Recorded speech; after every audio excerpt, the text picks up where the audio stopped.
Ever go down like a total rabbit hole online? Hmm. Like you start clicking on one thing, and then next thing you know, it's 3 hours later. Oh, absolutely. Happens to me all the time.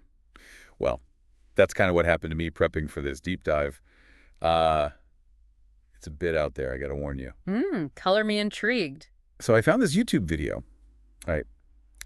And the guy claims to be, get this, a time traveler. A time traveler. Okay, got to hear more about this. Yeah, no, right? But it gets weirder. So he's talking about this alternate timeline, this alternate history, where humanity completely eradicated hate and discrimination.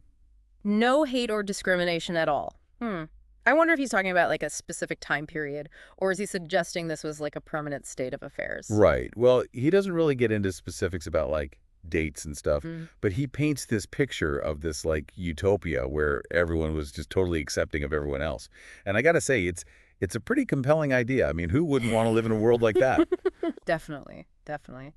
But let's unpack this a bit. I mean, you said he claims to be a time traveler. Any proof of that, or is it just part of, the whole YouTube persona thing? Yeah, no, there's no like, DeLorean or anything. But what he's saying, it's interesting. He says that in this alternate timeline, like the key was genuine human interaction. Like people were really connecting with each other on a deep level. And he says that led to like this incredible amount of empathy and understanding. Interesting. So he's suggesting that like genuine face-to-face interaction was the foundation for this utopian society. Exactly. Like they were all about celebrating their differences and sharing knowledge openly. He even claims that everyone had access to education, regardless of their like social status or whatever. Okay, now that's a very interesting claim. Throughout history, access to education has often been very uneven, very tied to social standing. To imagine a society where that barrier is completely removed is, well, quite utopian indeed. Right? It's wild. And get this, he says there were no wars, no conflicts at all, because everyone was so good at communicating and, working together. Okay, I gotta say, this is starting to sound a bit too good to be true, even for an alternate timeline. But there's a kernel of something interesting here, right? This idea that true understanding and empathy can be achieved through deeper, more authentic human connection. It speaks to something we've perhaps lost in our modern, digitally driven world. Totally. And that's kind of what I was thinking too. Like he's not saying technology is bad or anything, but he's definitely suggesting that this constant connection like we have now might be, I don't know, maybe preventing us from really connecting on a human level. Yeah, I think there's something to that. Think about it. Before the internet, before social media, if you wanted to interact with someone, you had to do it face to face. You had to read their body language, understand their tone, really be present in that moment.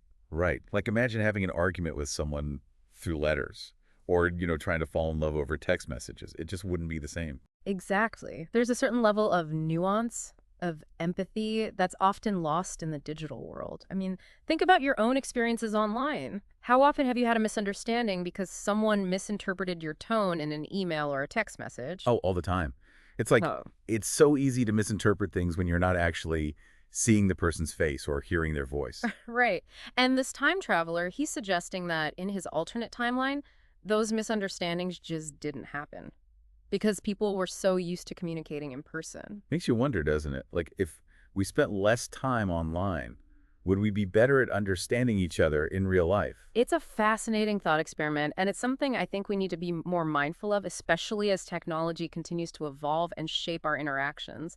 But let's not forget, the time traveler goes a step further, right? He doesn't just talk about communication, he talks about a society where discrimination is considered morally and ethically wrong. Oh, right. He talks about this idea of freedom in love and marriage. Like, it didn't matter who you loved, everyone was cool with it. He even said that discrimination in this alternate world wasn't just outlawed, it was just, like, unthinkable. People viewed it as just plain wrong.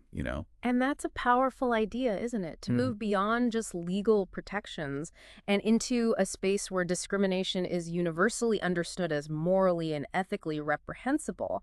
It makes you think, what would it take for us to reach that point in our own timeline? It's a big question, but it's one worth asking. And I think that's kind of the point of this whole deep dive, right? This time traveler story. Whether it's true or not, it makes us think about the kind of world we want to live in.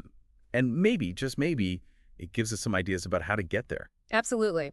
It challenges us to consider what steps we can take to build a more inclusive and equitable society, a society where people are free to love who they choose, where everyone has the opportunity to thrive regardless of their background or beliefs. And I think that's a great place to leave it for today. It's a lot to think about, but hey, that's what these deep dives are all about, right? So for all of you listening, I want to leave you with this. If you had the power to go back in time and change one thing about our history, what would it be? And how can we apply that lesson to the world we live in today? Thanks for joining us. Thanks for listening.